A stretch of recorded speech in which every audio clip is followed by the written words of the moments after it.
trusses and frames. Okay, we'll start with the application of this trusses and frames. We'll see what do we mean by a truss, why we got the requirement of this truss, and where we use this, and we'll do the analysis of this. Okay, first we'll see the introduction for that, then we will see the remaining parts.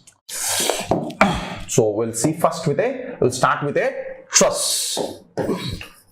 So why this truss has come into picture? See, I have a simply supported beam. I have a simply supported beam. I have applied a load W. Exactly at the center. Now, what is the formula for deflection?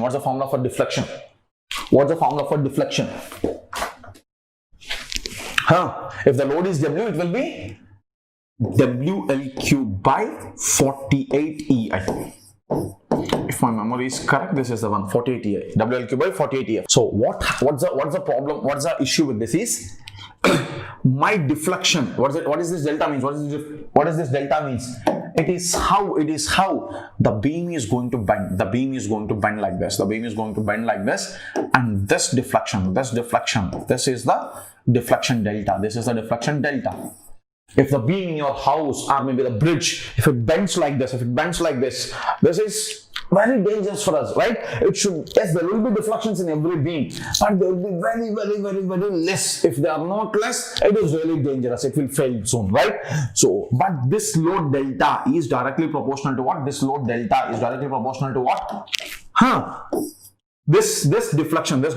is directly proportional to what? Load W, and directly proportional to also the length between them, W and L. So that means as the load increases, deflection increases. Okay, so on a beam, if the load increases, deflection increases. That already we know. And if the length increases, the deflection is increasing at a very high rate. That means the span length between the two supports, if it increases, the deflection is increasing at a, see why? Delta is directly proportional, not L, it is L cube. I'll say L cube. If it is, suppose let us say it is L, if I have doubled the length, 2L, how many times it is increasing? 2 square, 4, and again, one more 2, that is 8 times. It is increasing 8 times. Once the span length is increased by double, it is increasing 8 times. See, at the rate, it's increasing at a cubic order. So it's increasing very rapidly with the length. So at any cost, I cannot have the span length between the two supports higher. It should be very close. Then only I can have a lesser deflection. Otherwise, it will fail with more deflection. So what happened is, see, this is all the analysis we have. Those days people don't know even this much, but I'm talking about long back. Okay, ages back. What happened is, even now also at many places they are being using these things. In underdeveloped countries, even in India also at some places we are using it. So we want to construct, in olden days these people want to construct small huts and small bridges. Even a bridge is a big word, but to cross the river they want to construct the bridges. Okay, maybe if they want to go some deep into some pond, or maybe you'll be seeing in a pond they want to go to the middle. Maybe if you see this aquaculture ponds, they want to go to the center to throw the feed or keep something. Maybe at the near the sea for some other pumping water or something, they want to construct the small bridges. Maybe I'll say for crossing small canals, they want to cross it. Okay, small canals only, not very big also, small canals only. They want to construct the bridges and huts. And what is the available material for them? I'm not talking today, long back. Okay, even though maybe iron might have been invented, maybe also, but that is very costly material, very rarely available. There are not this many refineries and all out there. Okay, so the only material they have is what? Wood. And wood doesn't mean that they are cutting like us big trees and getting big logs. Okay, that happened in the recent years only. At that time, the only wood means they will select the trees which are having a long, especially bamboo, sir. I will stick to it. Bamboo. The mostly thing what they used is bamboo. for constructing huts to live and to construct the small rivers or streams. I'll say streams, small canals. They want to construct the bridges. What are the only available material is these bamboo sticks. These bamboo sticks. They have these bamboo sticks. They have these bamboo sticks. Like this bamboo sticks. They have the bamboo sticks.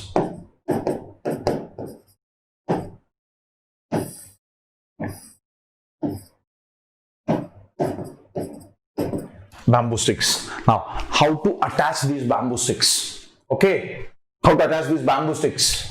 Welding, riveting, nothing. They have only what?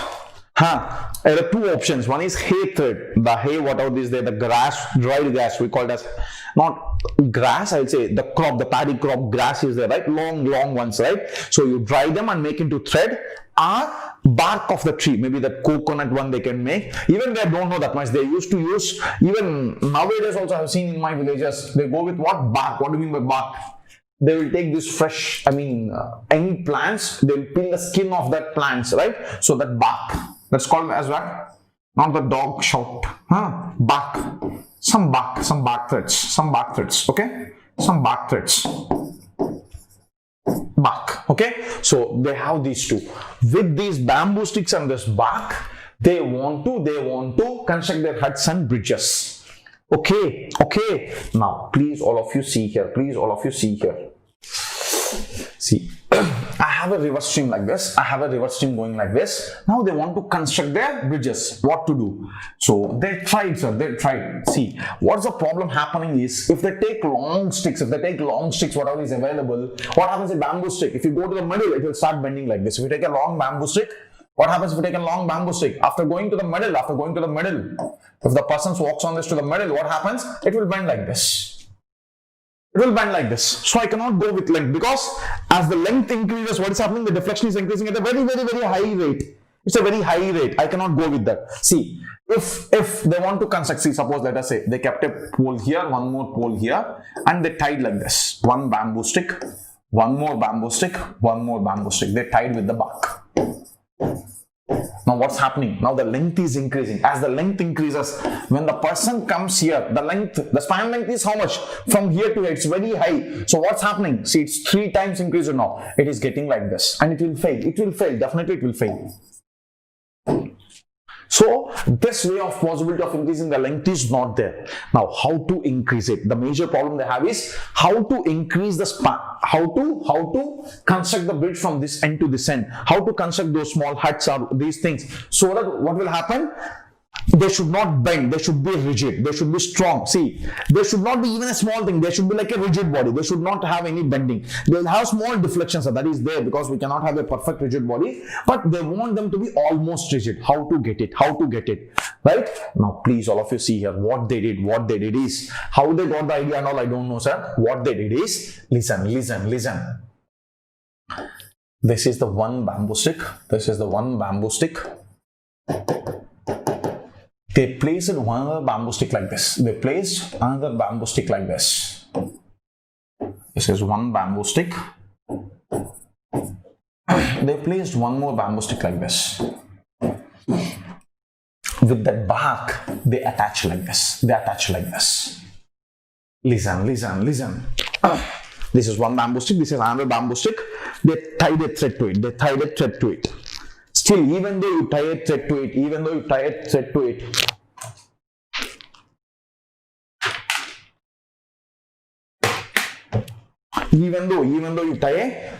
it, see,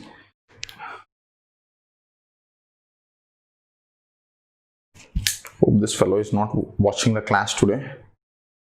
Even though I tie a thread to this, what happens? See. If suppose I am holding this, now this is left. I try to take it in the y direction. It is not allowing it. When I hold this, when I fix this, it's not allowing. Now, if I try to move in the x direction, it's not allowing it. But you try to rotate, see, easily it will rotate. What's the meaning of this? What's the meaning of this? What is the joint you are getting with this thread? What is the joint you are able to get with this? What is the joint you are able to get? What's the joint you are able to get? This is nothing but a hinge joint. So with this, they are able to achieve a hinge joint where the translatory motion of x and y directions is restricted, but rotation is freely permitted. That means still it's not a structure, it's not a rigid structure. So how to achieve a rigid structure? So they placed one more stick here. And they have made here also hinge joints. Now it is, you might have seen in many places this triangular construction, right? So this is the basic truss element. This is the basic truss element.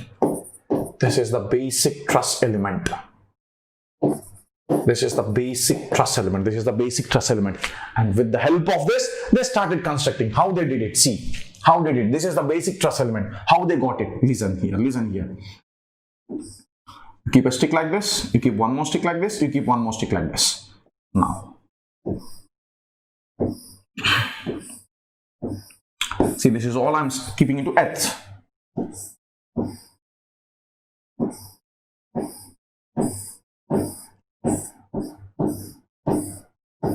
Now, you got the bridge. See, this is one bamboo stick, one bamboo stick, one bamboo stick, one bamboo stick.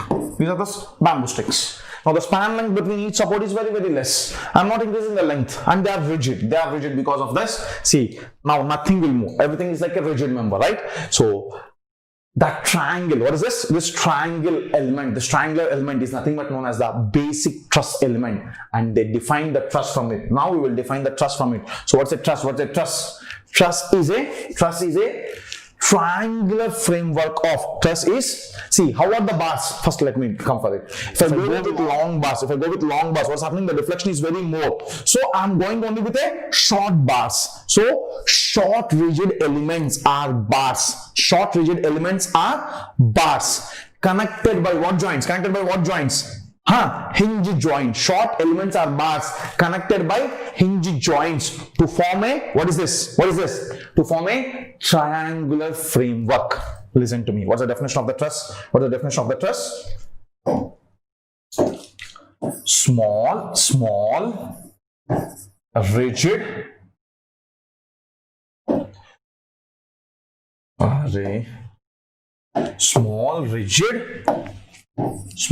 rigid, bars are elements. Small rigid bars are elements connected by hinge joints. Connected by what joints? Hinge joints. Small bars are elements. Small rigid bars are elements connected by hinge joints. Connected by hinge joints to form a triangular framework. Is nothing but known as a truss. Form a triangular framework. Is nothing but known as a truss. What is a truss? Small rigid bars are elements connected by hinge joints. Short bars connected by hinge joints to form a triangular framework is nothing but known as a truss. So you can extend it. See, you can extend it. This is the one. Now you extend it. If you want more strength, add members in between. If you want more strength, add members in between. You might have seen it. All the olden railway bridges, you go to the airports, railway stations, wherever there are big constructions with the iron rods, you can see this type of construction. Previously, they used to go with riveted joints. Because now we got the technology, then they are going with welded joints, because the welding technology has grown so much, they can now weld any type of material almost except few materials they are welding most of the materials, and that has also become very versatile. That means at any angle now we are able to vertically, overhanging, anywhere we are able to. Previously we have to keep like this and weld, because the molded material should become, hardened. It should freeze. If you do like this, it may fall off. So now now the problem is not there. We have very quick methods, good methods, so that we can even have in this position any orientation, and anyway we are able to do it. So now mostly they are being welded. Otherwise, previously mostly they used to do riveted joints, because compared to hinge, fixed joint is, see, compared to a simply supported beam. If you have a fixed support here, the deflection of a fixed beam is less than a deflection of the simply supported beam. For that reason, we are going with fixed supports now. If it's a fixed support, we call it as a, if it is a fixed support, that means this joint is of a hinge joint. If you have a fixed joint, then we call it as a frame. And how to do the analysis for the frames? If you take a frame, the number of unknowns will be very high. Solving it is very difficult. So what happened is, the Russian civil engineer, the same Timoshenko, he gave one, what's that small thing? What is that small thing is? Who is stronger? Truss is stronger or a frame is stronger? Frame is stronger. It has less deflections compared to a truss. So you do the analysis treating the frame as a truss. Even if he has given a frame or a truss, you treat it as a truss and do the problem. So definitely if you are designing for a truss, then it will be definitely safe for a frame. That's what they did in the olden days. Later what happened is, with the growth of these computers and all these things, finite element method, COMSOL, ANSYS, all these softwares, now we can give it and analyze it. But mathematically doing this analysis is very complicated, so there is no proper method for it. So we only do the analysis of a truss, not frame. Even though it's trusses and frames, even frame is given, you treat it as a hinge joint, truss, and do the problem. Okay, so that's why never will you fixed joints in the problems. It's only a truss we have all in our problems. I have never seen given also, but the syllabus goes as trusses and frames. Okay, so because even if it's a frame, we'll treat it as a truss and do the problem. Whatever is given, we'll treat it as a truss and do the problem. Okay, so what's the truss finally? Small rigid bars are elements connected by hinge joints to form a triangular framework. Okay, so because when I'm going with small rigid bars, longer will have more deflection, so short. Hinge joint, because that's what is possible at that time, hinge joint, and for analysis also that is only possible. Why triangle? The basic rigid structure is triangle, so this is the basic truss element, and that is nothing but a truss. And there is one more reason why we go with this. This is a beautiful reason why we go with that. Okay, listen to me carefully. Let us say I have a circular rod.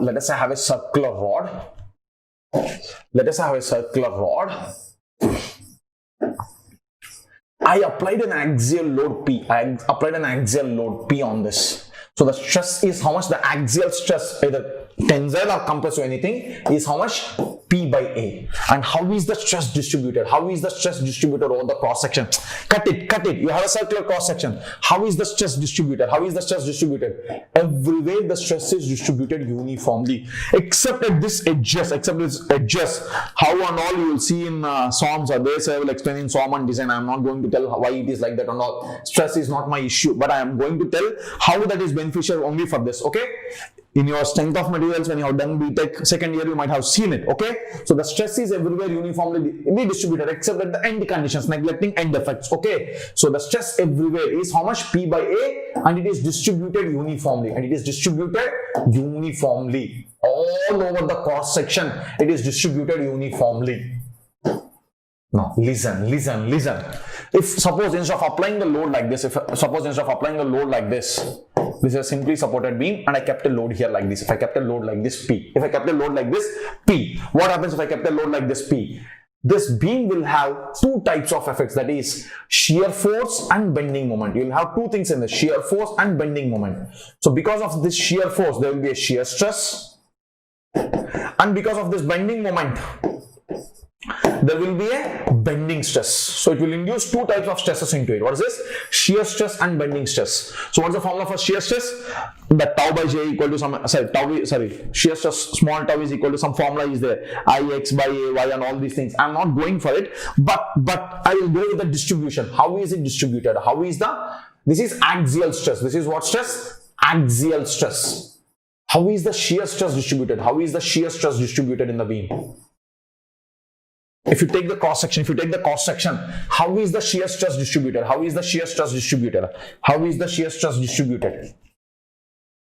You remember? No. See, it is distributed. It is zero at the edges. And max at the center. It is like this. It is like this. 0 at the edges and max at the center. And if you check the bending stress, how is it distributed?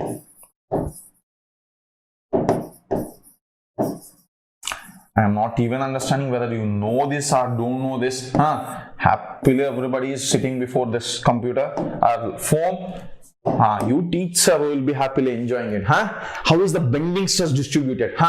It is maximum at the edges. See, if suppose it is like this, it is like this. If it is bending like this, if it is bending like this, on the top the members will get compressed, on the bottom the members will get elongated, right? So let us say on the top it will get compressed, on the bottom it will get elongated. Maybe whatever you want to take, sir, I don't have any objection, okay? At the center it is 0, and at the edges it is maximum. One side compressive, one side compressive, one side tensile. It's like this. That's why when something is given, you will try to bend it, because in the edges it will get cracked and it will easily fail, right? If you see all the three, here the material at the edges because of less stress is getting wasted, and at the center there is high load and there is a high chance of failing at the center for this. And if you go for the bending stress, it is wasting the material at the center and it is very high at the edges. And one more, bending stresses are generally having very high magnitudes compared to both shear and axial, and that's why the reason why you will easily fail. See, if I give something to fail, you will not do like the shear it. You do what? Try to bend it and then make it fail. Why are bending it? Why are doing like bending? Because the stress is higher compared to them, right? So the bending stress is more at the edges and less at the center, right? So this is not evenly distributed. Shear stress is not evenly distributed. Bending stress is not also evenly distributed. But axial stress is evenly distributed. And why I'm explaining this is, the beauty of this truss is, it doesn't have any shear stress, it doesn't have any bending stress, because we will not apply any loads on the members in between the span. Always the loads will be at the edges or joints. If you want to apply a load, you will apply only at this. What is this? Joints. If you apply on the member, that means it should be a frame, and then you can apply and do it, okay? But for the trusses and frames, whatever we have at our level, if you are a civil going for the further analysis of structures and all, you will have it. But at the level of engineering mechanics, we have the loads only at the joints.